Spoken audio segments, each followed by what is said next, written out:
Arnaud Delacroix, je suis très heureux de vous revoir à l'occasion de la parution d'un de vos derniers ouvrages, parce que vous êtes un écrivain, un essayiste et un auteur prolifique qui nous régale souvent de ses livres, de ses essais, de ses romans, et ici d'une bande dessinée, mais une bande dessinée qui est aussi une bande dessinée qui est une exploration de l'histoire de la franc-maçonnerie sous le titre La franc-maçonnerie dévoilée, que vous co-signez avec Philippe Bercovici, qui en a réalisé les images. Et donc, nous allons entrer, si vous le voulez bien, dans ce livre que nous ne pourrons pas évoquer dans toutes ses dimensions. Mais ma première question portera sur la démarche qui vous a conduit à consacrer un livre sous forme de bande dessinée à la franc-maçonnerie, à l'histoire de la franc-maçonnerie.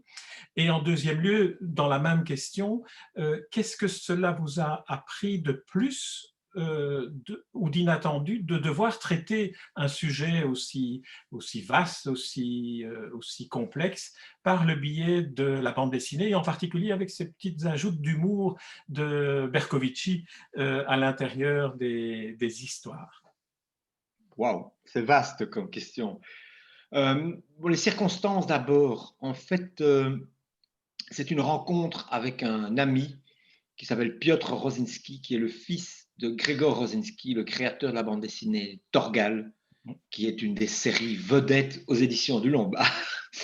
Et Piotr me dit, Arnaud, j'aimerais, comme je sais que tu as fait un travail d'historien, que tu as publié sur les Illuminati, tu as publié un essai intitulé Hitler et la franc-maçonnerie, pourquoi ne pas suggérer aux éditions du Lombard une bande dessinée autour de ce sujet, de façon à toucher un public qui n'est pas habitué à ce type de sujet. Et je lui dis, mais pourquoi pas? Je dois dire que j'étais assez sceptique au départ. Ça me paraissait se prêter difficilement à une adaptation en BD, ce type de sujet, d'autant, moi, je pratique une approche historique pour tous les sujets que j'aborde. Bref, le Lombard a répondu oui, et positivement. Ils m'ont fait rencontrer ensuite Bercovici. Donc, c'est un dessinateur dont je connaissais le travail. Là, j'ai découvert une autre facette de son travail parce qu'il est surtout connu pour sa série Les Femmes en blanc. Ici, c'est un tout autre type de travail. Mais il avait déjà prouvé des choses étonnantes avec un ouvrage qui s'intitule L'incroyable histoire de la médecine, paru aux éditions Les Arènes il y a 1 an ou 2, où là, déjà, il s'était donné un travail de type historique, je dirais, avec un spécialiste de l'histoire de la médecine en France. Donc, j'étais séduit là aussi. Vraiment, je ne regrette pas cette rencontre. C'est un véritable travail d'équipe. Et comme vous le disiez, Jean Joniot, les petites touches d'humour, les petites touches humoristiques sont souvent le fait de Bercovici. Parfois de moi-même. Oui, oui, non, mais je m'en doute bien. Je dois dire. Je m'en doute. Alors, c'est un véritable travail d'équipe et ça l'a été dès le début. Lors de notre première rencontre, j'ai dit que souhaitais pratiquer une approche historique, une approche chronologique. Et c'est Philippe Bercovici qui a eu l'idée de dire, mais pourquoi pas à travers différents personnages? J'ai accroché tout de suite sur cette idée, je la trouvais extraordinaire. Je me suis dit, ça va rendre les choses très vivantes. On peut parler de la franc-maçonnerie comme une espèce d'institution abstraite. En réalité, ce sont des hommes et parfois des femmes, plus récemment des femmes, qui l'ont élaborée, qui l'ont construite, qui l'ont fait évoluer. Et donc, pourquoi pas aller enquêter au sujet de ces différents personnages? Il a fallu alors choisir les personnages. Et Alors, ça, c'était… avant d'arriver aux différents personnages, Oui. j'aimerais encore aller un peu plus loin dans la Oui. démarche bande dessinée et histoire, qui est une histoire érudite et fondée, un vrai travail d'historien. J'ai eu le sentiment en lisant la bande dessinée que le dessin, la manière de travailler le dessin de Bercovici, finalement permettait d'objectiver, et c'est assez paradoxal, tout ce qu'on peut fantasmer autour de la franc-maçonnerie et qui est restitué dans sa réalité par votre travail d'historien, mais qui est aussi, me semble-t-il, objectivé par cette manière un peu distanciée que permet le dessin du style de Bercovici. Alors, je pense effectivement que la bande dessinée est un médium privilégié pour pouvoir transmettre un certain nombre de connaissances. J'étais à Rue d'École puisque j'ai été pendant une dizaine d'années l'éditeur de Jacques Martin. J'étais son dernier éditeur lorsque j'officiais en tant qu'éditeur aux éditions Casterman. Jacques Martin, c'est peut-être l'inventeur de la bande dessinée historique au sens rigoureux du terme. C'est un passionné d'histoire, un personnage terriblement exigeant. Et une des grandes leçons qu'il m'a données, c'était de montrer que grâce à la BD, grâce au dessin, on pouvait mettre en scène des personnages, des lieux, des costumes, des ambiances qui effectivement ne pouvaient pas être transmises autrement ou auraient demandé, par exemple au cinéma, des moyens gigantesques. Et là, on peut être plongé effectivement dans une réalité antérieure et de la manière effectivement la plus distanciée, la plus objective possible. Mon travail, ça a été de transmettre aussi au dessinateur et à la coloriste, parce qu'il faut souligner, c'est un travail d'équipe, au sens où il y a une coloriste, Sylvie Sabater. Voilà, qui a fait un travail assez Absolument. exceptionnel, je trouve. Alors moi, je suis très, très content de son travail. Et bien, de leur transmettre à tous les deux, au dessinateur et à la coloriste, des éléments historiques, visuels aussi, donc des illustrations anciennes, des tableaux anciens. Prenons un exemple très, très concret. À un moment donné, un des 18 personnages, c'est Mozart. On dispose heureusement d'un tableau qui représente la loge dans laquelle Mozart et ses frères maçons se réunissaient à Vienne. Et ce tableau, il est très très important. Et donc, Bercovici a pu travailler à partir de ce tableau qui fait l'objet d'une page entière dans l'album. Et la coloriste également a pu s'en inspirer. Absolument. Alors, il y a une autre série de bandes dessinées qui date de mon enfance ou de ma jeunesse, à laquelle je n'ai pas pu m'empêcher de penser. Ce sont les histoires de l'oncle Paul, par l'objectivité par laquelle des portraits de personnages sont racontés, mais aussi par le fait que le dessin apporte une sorte de plongée dans la réalité de l'époque. Oui, tout à fait. Mais écoutez, moi, je suis un lecteur de bande dessinée depuis mon tout jeune âge. Et je vais vous faire une confidence. Pendant des années, quand j'étais vraiment très jeune, je n'ai lu que de la BD. Et bon, je me suis rattrapé depuis. Mais voilà, j'avais vraiment une attirance pour ce médium. Et donc, j'ai lu dans les pages du journal Spirou, de l'hebdomadaire Spirou, les histoires, les merveilleuses histoires de l'oncle Paul. C'est vrai que ça m'a marqué. Et il y a des éléments historiques dont j'ai pris connaissance. Et Absolument. peut-être même en partie que ma passion pour l'histoire vient de ces histoires de l'oncle Paul, voilà, qui nous plongeait à la découverte d'Henri Dunant, fondateur de la Croix-Rouge, ou à l'époque des croisades, etc. Voilà. Avec parfois des approches discutables. Mais ça, c'est le cas de tous les historiens. L'histoire est un éternel work in progress. C'est quelque chose qui demande des révisions constantes. Sinon, on aurait écrit le livre définitif sur Jeanne d'Arc ou la franc-maçonnerie. C'est jamais le cas. Alors entrons, si vous voulez bien, maintenant dans le livre proprement dit, la franc-maçonnerie Oui. dévoilée. Et par cette démarche, on l'a déjà évoqué, de partir de personnages plutôt que de partir d'une vision plus globale et plus d'ensemble de l'histoire de la franc-maçonnerie. Alors comment avez-vous fait le choix de ces 18 personnages, dont certains sont évidemment connus universellement? Vous venez de citer Mozart, mais on pourrait aussi en citer d'autres qui sont universellement connus. Mais par contre, vous en avez identifié quelques-uns qui ont un rôle particulier dans l'histoire, en particulier, pour commencer par lui, le premier, Villard de Honnecourt, qui est le premier dans la chronologie de l'histoire que vous nous racontez. J'ai choisi Villard de Honnecourt pour nous plonger en plein Moyen-Âge, parce que c'est un maître maçon du médiéval. Ce n'est pas un franc-maçon au sens moderne du terme, puisque la maçonnerie dite spéculative, qui n'est plus la maçonnerie opérative, celle des maçons de métier. Villard de Honnecourt, c'était un architecte, peut-on dire, avant la lettre, un maçon de métier, autrement dit, et qui a laissé, je l'ai choisi lui parce qu'il a laissé un carnet de dessins et de notes exceptionnels, qui est un témoignage extraordinaire, d'ailleurs, qui a fasciné au XIXe siècle le grand architecte redécouvreur de l'architecture médiévale. Viollet-le-Duc. Comment? Viollet-le-Duc, oui, oui. Viollet-le-Duc. Un personnage fascinant que je me suis permis d'ailleurs de mettre en scène à la fin du chapitre consacré à Villard de Honnecourt. Voilà. Et donc Villard de Honnecourt n'est pas un maçon proprement parlé. Par contre, j'ai une théorie personnelle à ce sujet, c'est que les maçons médiévaux et ça c'est dû à l'état d'esprit particulier des médiévaux, à la mentalité médiévale, avaient déjà un sens du symbole, un sens du symbolique. Leur métier n'est pas purement matériel. Tout geste qu'effectue le médiéval, que ce soit le geste du laboureur, ou le geste du peintre, ou celui de l'architecte, ou celui du musicien, ou de l'homme de guerre, ou du marchand. Je me suis beaucoup intéressé aux écrits de Marco Polo, par exemple, dans Grand marchand médiéval.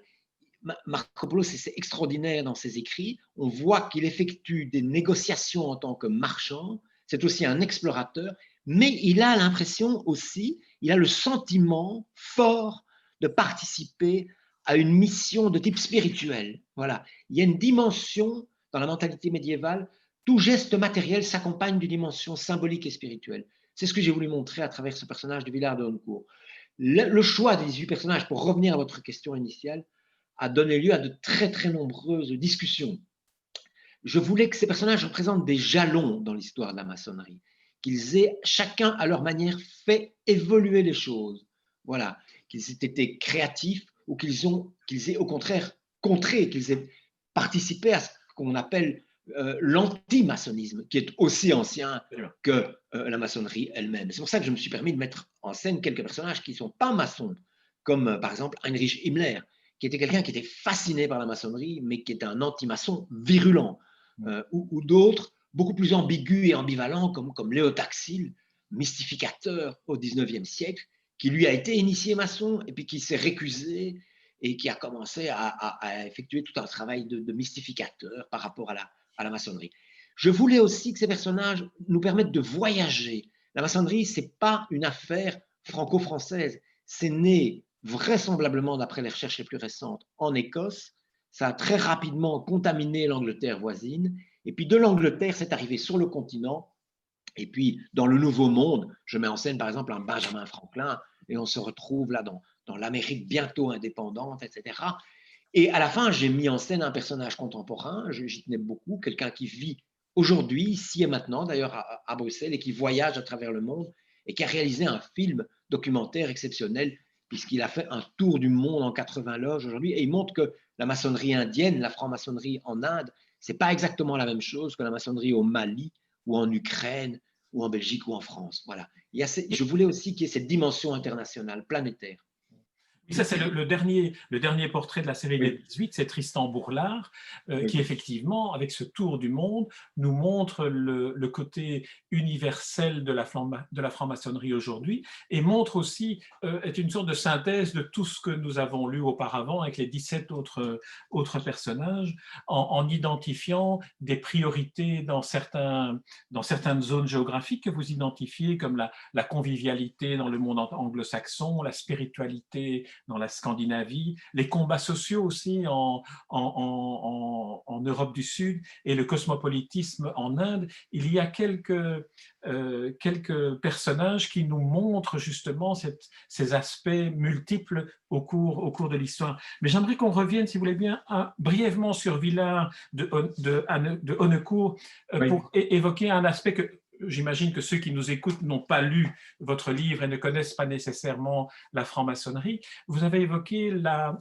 franc-maçonnerie opérative par rapport à la franc-maçonnerie spéculative, et vous indiquez très bien au début de votre livre que les éléments qui constituent aujourd'hui la franc-maçonnerie, comme les loges, sont en fait ont une histoire objective et concrète au Moyen-Âge, la loge étant par exemple l'endroit où les maçons entreposent leur matériel, mais aussi où on apprend le métier.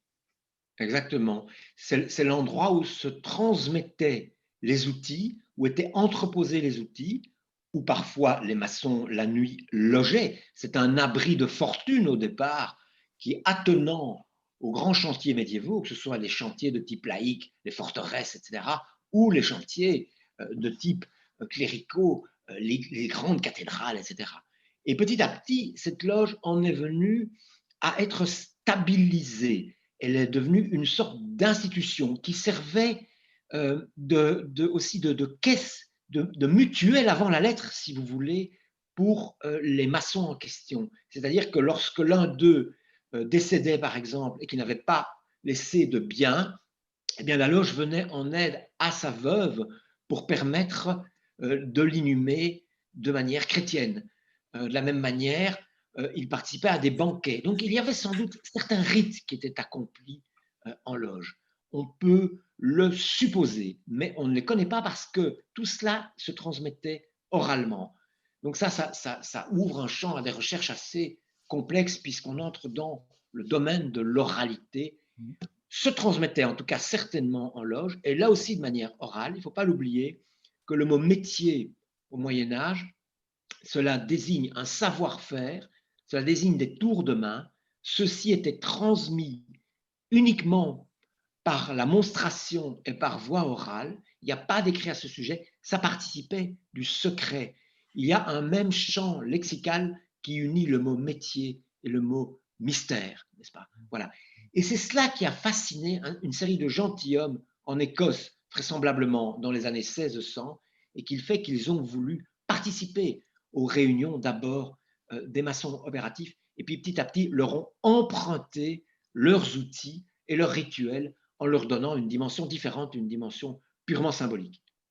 Alors, on ne va pas reconstituer tout le fil de Oui, l'histoire de la c'est trop long. franc-maçonnerie comme vous le, comme, non, non, comme vous le décrivez dans le livre, mais peut-être identifier deux ou trois noms sur lesquels j'aimerais que vous reveniez, quitte à ce que, s'il y en a qui vous semblent absolument indispensables à évoquer, quitte à ce que vous les introduisiez. On a déjà évoqué Mozart, qui est peut-être le plus connu des francs-maçons, notamment à travers la flûte enchantée, qui est l'opéra dans lequel on trouve le plus de symboles maçonniques. Mais j'aimerais qu'on évoque les aspects où on pourrait s'interroger, vu de l'extérieur, notamment l'accès des femmes à la maçonnerie et l'accès, je dirais, de la maçonnerie à d'autres religions que l'athéisme ou que le laïcité, comme l'islam, par exemple. Alors, pour l'introduction des femmes en maçonnerie, est-ce que vous pourriez nous dire quelques mots sur Maria de Rhem, qui est cette féministe que moi j'ai découverte, qui est une personnalité exceptionnelle de la lutte pour le droit des femmes? Oui, tout à fait. Donc, Maria de Rhem, c'est un personnage du 19e siècle, né dans une famille de la grande bourgeoisie, qui se destine d'abord à la peinture, puis qui a des velléités d'écriture. Elle publie des contes dans différents journaux à Paris. Elle recueille un certain succès, tant et si bien qu'à un moment donné, un délégué du Grand Orient de France vient la trouver et lui propose de faire une conférence au Grand Orient de France, rue Cadet à Paris, où est le siège du Grand Orient de France, toujours aujourd'hui d'ailleurs. Et elle est très très surprise par cette demande. Elle dit mon père était libre penseur, mais pas franc-maçon. Et, bon. Et en fait, le personnage qui est venu la trouver a des velléités féministes lui aussi. Et donc il dit mais c'est une femme qui doit prendre la parole. Et elle répond positivement à cette demande. Et cette conférence recueille un énorme succès à l'époque. Et à partir de là, elle poursuit sa démarche. Elle va rencontrer d'autres personnages. Et finalement, elle demande à être initiée en maçonnerie. Problème, gros problème. La maçonnerie est masculine à l'époque, même s'il y a eu dans le passé, notamment au XVIIIe siècle, déjà ce qu'on a appelé, je ne me suis pas étalé là-dessus dans l'album, j'en touche un mot brièvement, ce qu'on a appelé des loges d'adoption, qui étaient des espèces de loges paramaçonniques où les femmes étaient admises. Mais la franc-maçonnerie, c'est une institution humaine, elle est finalement le reflet de la société ambiante. Et cette société ambiante, elle a très longtemps été exclusivement masculine au sens où le pouvoir y était détenu quasi uniquement par les hommes. C'était aussi le cas, n'est-ce pas, en maçonnerie, si tant est qu'il soit question de pouvoir en maçonnerie. En tout cas, c'était un club exclusivement masculin, comme les clubs anglais d'ailleurs, n'est-ce pas? C'était un Voilà. reflet de la société à l'époque. Tout à fait, absolument. Et donc, il y a une loge qui se décide à initier Maria de Rhem, et c'est un véritable scandale au sein du Grand Orient de France. Voilà, je ne l'ai pas caché. Ce livre n'est pas un plaidoyer en faveur de la franc-maçonnerie, c'est un travail de recherche, un travail d'historien. Et donc, comme toute société humaine, c'est une société faillible, je montre ses défauts. Et donc, la loge qui avait initié au PEC, n'est-ce pas, Maria de Rhem, maçonne, a été exclue à l'époque du Grand Orient de France. Par conséquent, elle décide, avec l'aide d'un médecin parisien, le docteur Georges Martin, de créer sa propre obédience maçonnique. et ça va donner lieu à une petite loge dans son appartement privé d'abord, qui s'appelle le droit humain et qui est devenue aujourd'hui une obédience internationale qui compte des milliers de membres et qui est une obédience mixte, n'est-ce pas? Voilà, les choses ont fait beaucoup, beaucoup de chemin depuis lors. Mais donc, je pense qu'il fallait mettre le doigt là-dessus et citer ce personnage étonnant, surprenant, qui a fait vraiment évoluer les choses en maçonnerie, puisque on vient de l'apprendre tout récemment. Si le Grand Orient de France a admis la mixité il y a déjà quelques années, c'est le cas du Grand Orient de Belgique depuis quelques jours seulement. Absolument, absolument. Alors, l'autre élément, l'autre personnage pour lequel j'aimerais que vous disiez quelques mots, parce que j'ai trouvé que c'était un des portraits les plus poignants de l'ensemble des 18 portraits, c'est celui de Rudyard Kipling, dans lequel vous évoquez aussi, vous mentionnez aussi un très beau poème universaliste, plaidoyer pour la tolérance entre les civilisations, entre les peuples, entre les croyances. Et j'aimerais que vous nous en disiez quelques mots sur le parcours de Rudyard Kipling tel que vous le racontez dans la maçonnerie. Alors, je savais que Kipling était franc-maçon. Il a laissé énormément d'allusions à la franc-maçonnerie à travers toute son œuvre, n'est-ce pas? Et le cas le plus célèbre, c'est ce fameux récit qui s'intitule L'homme qui voulut être roi et qui a été porté à l'écran avec dans les rôles titres Donald Sutherland, Michael Caine, pardon, et Sean Connery, qui est maçon et écossais. Et ce texte tout à fait étonnant, là les allusions à la franc-maçonnerie sont transparentes.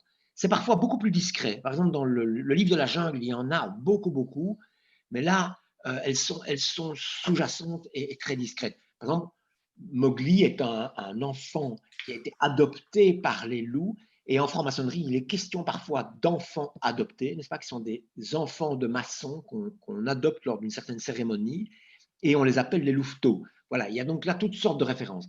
Ce que j'ai découvert en enquêtant au sujet de Kipling, en effectuant des recherches, en lisant différentes biographies et son autobiographie aussi, c'est qu'en réalité, il n'a participé aux réunions maçonniques qu'on appelle des tenues que durant quelques années. De la même façon, je m'imaginais Kipling vivant en Inde pendant quasi toute son existence. C'est faux. Il a vécu un peu plus d'une dizaine d'années en Inde. D'abord enfant et puis ensuite au début de l'âge adulte. Mais tant la maçonnerie que l'Inde l'ont marqué de façon indélébile. Et donc on va retrouver ces éléments-là.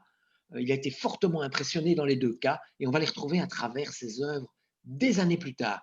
Et il y a notamment ce fameux poème qui va dédier à sa loge mère, comme il l'appelle, la loge où il a été initié en Inde, près de Lahore, et où régnait une ambiance effectivement de type cosmopolite, une ambiance universaliste, où se croisait aussi bien un limonadier musulman que lui, Kipling, qui est d'origine anglaise, qui est plutôt un agnostique, je dirais, et puis des gens qui, eux, sont croyants. La maçonnerie n'est pas... Alors ça, c'est un stéréotype, quelque chose qui serait de manière uniforme, anticléricale, athéiste, etc. Ce n'est pas le cas. Vous citiez tout à l'heure l'islam. J'ai mis en scène également dans l'ouvrage, c'est un des 18 personnages, Abdelkader, qui est considéré souvent comme le père fondateur de l'État algérien, qui est un musulman extrêmement croyant, qui a laissé des écrits spirituels, je les ai lus, tout à fait fascinants, mais qui a aussi été initié en franc-maçonnerie. Mais la franc-maçonnerie de l'époque, ne l'oublions pas, et c'est toujours le cas dans les pays anglo-saxons, dans ce qu'on appelle les loges régulières, n'est-ce pas? Eh bien, et c'est écrit dans les constitutions maçonniques d'Anderson, un texte fondamental que je mets également en scène dans l'album, nul ne peut entrer en maçonnerie s'il est athée ou libertin, n'est-ce pas? Voilà. Et or, le Grand Orient de France, en 1877, a pris la décision d'admettre au sein des loges maçonniques eh bien, des personnes qui seraient agnostiques ou athées.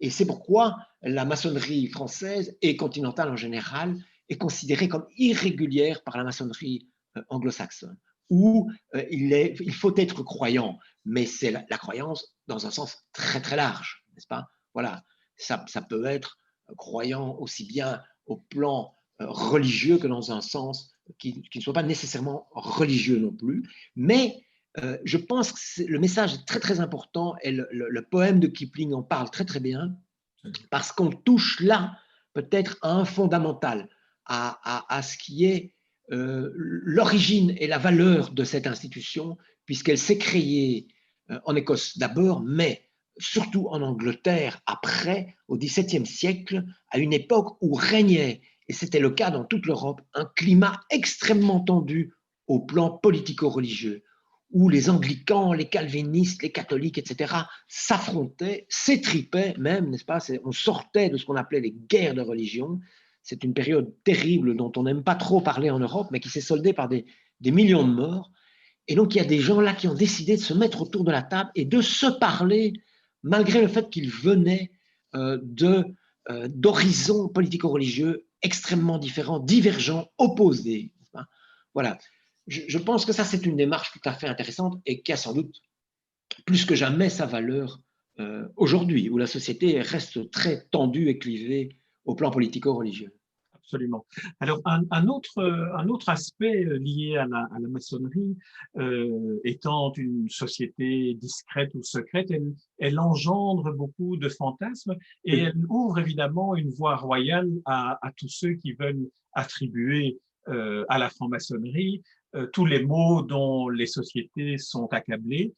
Ça a été le cas pour évidemment les nazis, le régime nazi et Himmler notamment, en instaurant dans un même amalgame le complot judéo-maçonnique, mais ça a été aussi le cas d'autres qui étaient comme Léo Taxil, qui était vraiment le promoteur d'une série de mythes et de fake news déjà à l'époque sur la maçonnerie, en inventant des éléments qui ont continué à subsister dans les croyances reliées à la maçonnerie, notamment ces rites paladiques et toute cette fantasmagorie autour des rites menés dans les loges. Alors, pouvez-vous nous dire quelques mots sur Éléotaxile d'une part et l'ensemble de ces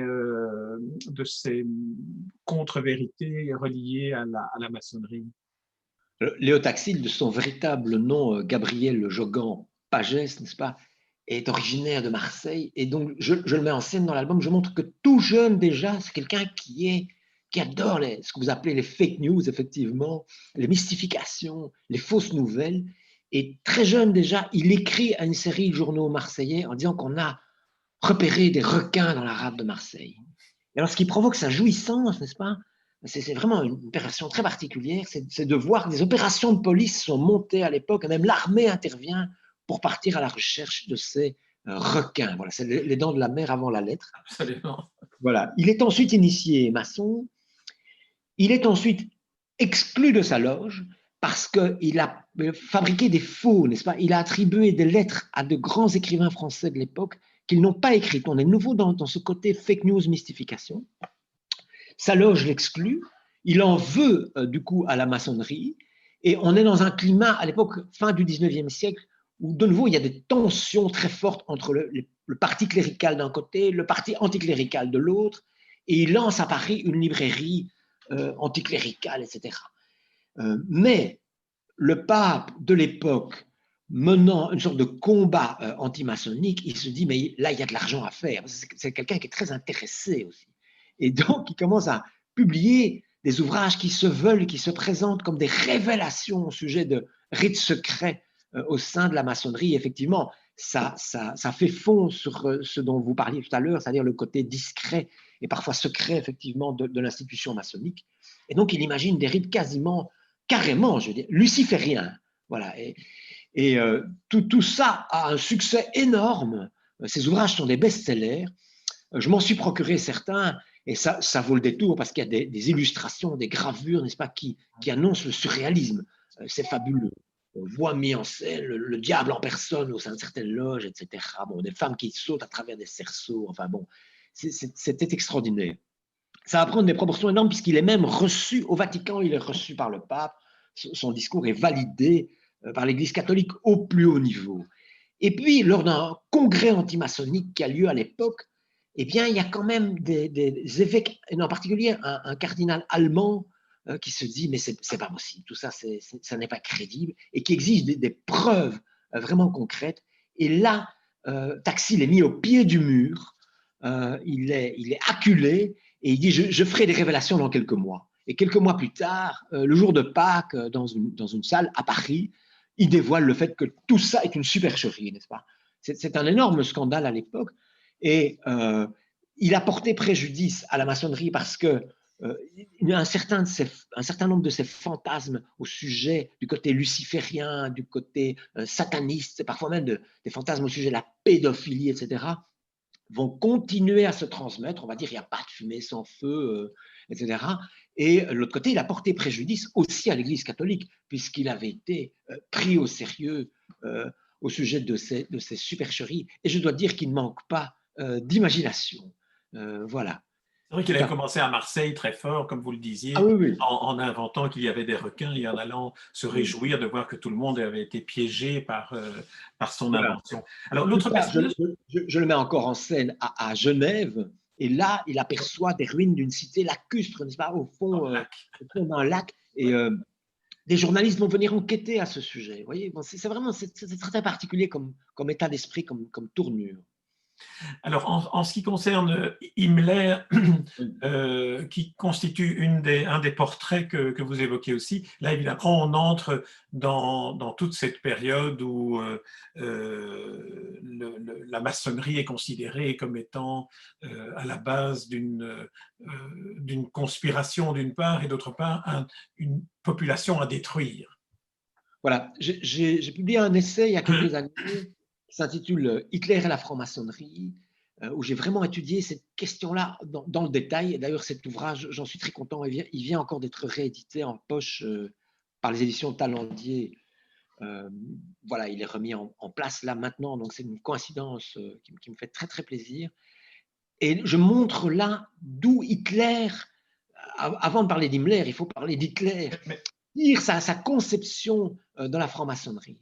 Il l'attire directement, et il y fait référence dans Mein Kampf, n'est-ce pas, d'un ouvrage très particulier qui s'appelle Les Protocoles des Sages de Sion, dont on sait qu'il a été fabriqué, concocté, rédigé, n'est-ce pas, en Russie dans les années 1900. On a cru longtemps connaître son auteur. Aujourd'hui, des recherches récentes montrent qu'on ne le connaît pas, mais c'est un ouvrage de fabrication russe et qui met en scène quelque chose de très très particulier, une idée très spéciale. C'est un ouvrage qui est destiné à dénoncer un plan de conquête mondiale des Juifs, n'est-ce pas? C'est un ouvrage antisémite. Et il y a quelques chapitres consacrés à la maçonnerie qui dit les maçons sont des idiots utiles, sont des gens qui ne savent pas qu'ils sont manipulés dans les arrière-loges par le judaïsme international. Et ça, Hitler prend totalement au sérieux ce texte qui est un faux avéré. Et aujourd'hui, on dispose des preuves qu'il s'agit d'un faux.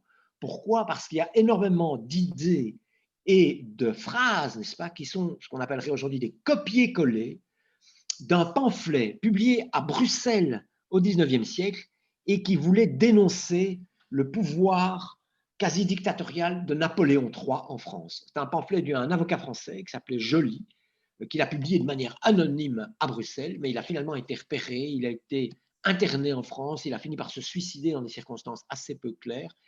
Et le faussaire qui a fabriqué les protocoles des sages de Sion, qui prétend mettre en scène donc, les envoyés des 12 tribus d'Israël, qui chacun viennent avec des éléments, un plan, n'est-ce pas, de conquête mondiale.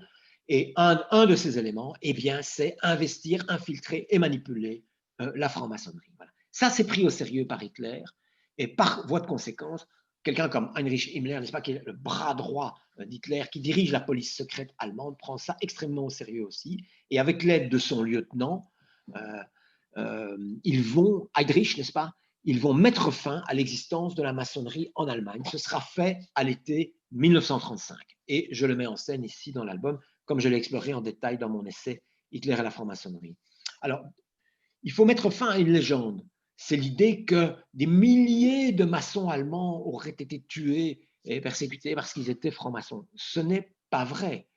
Un certain nombre de maçons allemands et puis de maçons dans les pays occupés ont effectivement été poursuivis, exécutés par les nazis, mais pas parce qu'ils étaient maçons, parce qu'ils participaient, par exemple, de la résistance. Et de surcroît, ils étaient maçons.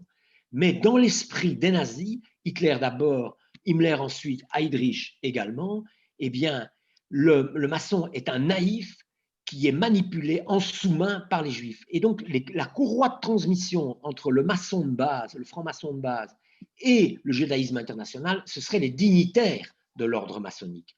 Et ces gens-là, eux, vont faire l'objet de poursuites et parfois même vont finir torturés, assassinés par la Gestapo. Mais le franc-maçon de base, lui, il suffit de le rééduquer, n'est-ce pas? C'est comme le communiste dans le régime national-socialiste. Surtout quand on a une seconde guerre mondiale, une nouvelle guerre mondiale à mener, il faut que toutes les énergies soient là, y compris celles des maçons et des communistes, des socialistes, etc. À partir du moment où ils abandonnent leur parti ou leur appartenance à la franc-maçonnerie, ils ne seront pas poursuivis, n'est-ce pas? La situation sera différente en France, par exemple, avec quelqu'un comme Pétain, qui, lui, a vraiment un compte à régler avec la franc-maçonnerie. Bon, là, on sort un peu du sujet. Parce que là, vous n'en parlez pas de Pétain dans l'album. l'album. Voilà. Alors, peut-être pour clôturer provisoirement cet entretien, parce que j'invite vraiment ceux qui nous écoutent à aller lire le livre et à aller explorer les 18 portraits que vous en tracez, j'aimerais qu'on évoque Hugo Pratt. Hugo Pratt, qui est l'auteur de Corto Maltese et ce génie de la bande dessinée. Et vous nous racontez comment, d'une certaine manière, il y a une histoire personnelle qui le lie de près à la franc-maçonnerie et à la persécution des francs-maçons, cette fois-ci dans l'Italie fasciste de Mussolini. Oui, c'est quelque chose d'étonnant, pas toujours très connu, effectivement, que j'ai découvert en effectuant un certain nombre de recherches au sujet d'Hugo Pratt, grand dessinateur et scénariste de bande dessinée, que j'ai eu l'occasion de croiser au moins une fois dans ma vie, et j'ai surtout pu passer des heures dans sa bibliothèque. Oui, vous racontez ça, ça donne envie d'avoir une petite souris. C'est un grand lecteur, un bibliomane, quoi. Et voilà. Mais donc, Pratt, effectivement, a appartenu à la maçonnerie. Il a été extrêmement discret toute sa vie à ce sujet. Il faut savoir que quand il a été initié maçon, on est dans les années 70 en Italie. C'est un très mauvais moment pour la maçonnerie italienne, puisque ça va être bientôt le scandale de la loge P2. Comme j'ai dit, c'est une institution humaine, elle est donc faillible, n'est-ce pas? Et il y a eu des dérives. Voilà, ici, il y a une dérive politico-mafieuse avec cette loge P2. Et donc, il n'y avait pas de quoi être très, très fier. À l'époque, Pratt était vraiment très, très discret à ce sujet. L'histoire particulière, c'est que son père était membre des Chemises Noires. C'était un fasciste convaincu, comme beaucoup d'Italiens, il faut le dire. Et donc, dans les années 20, Mussolini s'est attaqué aux loges maçonniques. D'ailleurs, Hitler y fait directement allusion aussi dans Mein Kampf. Il félicite Mussolini de s'attaquer aux loges maçonniques. Et c'est le cas du père Pratt qui va vouloir perturber une réunion maçonnique. Les maçons ne sont pas là, la loge est vide, et par contre, il va s'emparer d'une épée de cérémonie, ce qu'on appelle une épée flamboyante, parce que la lame se présente comme une sorte de flamme, n'est-ce pas? Et il va conserver cet objet qu'il a volé dans une loge maçonnique. Et lorsque Hugo Pratt, son fils, le fils de Orlando Pratt, va se faire initier, eh bien, il remettra cette épée dans la loge où il sera initié. Donc c'est vraiment une espèce de retour de flamme, c'est le cas de le dire. C'est une restitution symbolique importante pour Hugo Pratt, peut-être une sorte de réparation, n'est-ce pas? Voilà, donc je pense que c'était important de le mettre en scène. L'album où Pratt fait le plus clairement allusion à la franc-maçonnerie, c'est le fameux, un des plus beaux albums de Corto Maltese, Fable de Venise, où son personnage fétiche, Corto Maltese, n'est-ce pas, à un moment donné, tombe littéralement au sein d'une réunion maçonnique. Et cette réunion se passe au sein de la loge Hermès à Venise. C'est la loge dans laquelle a été initié Hugo Pratt lui-même. Alors, il y a encore un personnage que j'aurais quand même voulu évoquer, qui est un personnage aussi extrêmement connu avant que nous ne prenions congé pour nous plonger dans le livre, c'est Benjamin Franklin. Parce que je trouve que la manière dont vous l'évoquez permet de voir aussi cet aspect de l'implication dans un combat politique, de ce que peut apporter la franc-maçonnerie dans tout ce que Benjamin Franklin a fait et que j'aimerais que vous évoquiez. Oui, il y a une légende qui veut que les États-Unis d'Amérique, n'est-ce pas, aurait été fondée par des francs-maçons. Alors, c'est une légende, mais certains des pères fondateurs, lors de l'indépendance des États-Unis, la déclaration d'indépendance, c'est 1776, et un des signataires de cette déclaration d'indépendance, je le montre dans l'album, c'est précisément Benjamin Franklin. Voilà, personnage extraordinaire, inventeur, celui qui a inventé le paratonnerre, jeune journaliste, voilà, il est engagé, je le montre, tout jeune, au sein du journal de l'équipe, du journal de son frère, et la nuit, il va glisser un article dans la rédaction, et la rédaction, son frère en tête, trouve cet article tellement merveilleux qu'il le publie, ignorant qu'il est signé par ce jeune adolescent. Donc, voilà, c'est un personnage assez génial. Il va séjourner longtemps en France aussi, je montre. Il va obtenir, il tente d'obtenir en tout cas des crédits de Louis XVI pour aider la cause de l'indépendance américaine. Il se garde bien de raconter à Versailles que le projet, c'est celui d'une république. On est peu avant la Révolution française. Voilà, c'est un très, très beau personnage. Et en France, notamment, il fait partie d'une loge prestigieuse qui s'appelle la Loge des Neuf Sœurs à Paris. Et c'est important parce que c'est une loge qui va notamment initier maçon Voltaire à la toute fin de sa vie. Mais là aussi, je mets fin à une légende parce que cette initiation de Voltaire, et ça c'est un historien belge, Jean Van Nuyn, spécialiste de l'histoire de la maçonnerie, qui l'a bien montré en étudiant les rituels maçonniques de l'époque, cette initiation de Voltaire au sein de la Loge des Neuf Sœurs, en présence de Benjamin Franklin, en fait, ça s'apparente plutôt à un cocktail mondain qu'à une véritable initiation. Voilà. Alors, le chapitre consacré à Benjamin Franklin, et là je voudrais qu'on évoque brièvement encore le dessinateur Philippe Bercovici, est un de ceux qui est le plus, je dirais, narrativement évocateur par la bande dessinée de ce qu'était l'atmosphère dans les loges, la naissance des États-Unis, la Révolution américaine. Il est vraiment, c'est vraiment un des portraits les plus complets. On verrait presque un film de cette histoire. Oui, c'est un très beau personnage, c'est un personnage extrêmement positif, n'est-ce pas? Il a laissé des mémoires très, très intéressantes. Il portait sur lui aussi une espèce de déclaration personnelle, d'ouverture à toutes les croyances. C'est vraiment un personnage d'humaniste, universaliste. Il est très représentatif, je pense, d'une époque merveilleuse qui est peut-être la plus belle époque de la maçonnerie. Voilà, il y a un historien spécialiste de la maçonnerie qui dit que c'est peut-être au XVIIIe siècle que la maçonnerie a été la plus créative. Alors, on trouvait en son sein des aventuriers parfois peu recommandables, comme Giacomo Casanova ou le comte de Saint-Germain, n'est-ce pas, qui sont tous passés par Bruxelles, par la Belgique. Mais on y compte aussi un personnage merveilleux, effectivement, un personnage très positif et habité par la joie, n'est-ce pas, comme Benjamin Franklin. Voilà. Et qui, à la toute fin de sa vie, retourne aux États-Unis, quitte la France. Il a été l'un des premiers ambassadeurs des États-Unis en France et retourne aux États-Unis. Et là, il consacre encore ses dernières forces à lutter contre l'esclavage. C'est extraordinaire. On est bien avant la future guerre, ce que nous appelons la guerre de sécession, que les Américains appellent la Civil War, la guerre civile aux États-Unis. C'est effectivement un des plus beaux personnages de ce recueil. Je suis bien d'accord avec vous à ce sujet.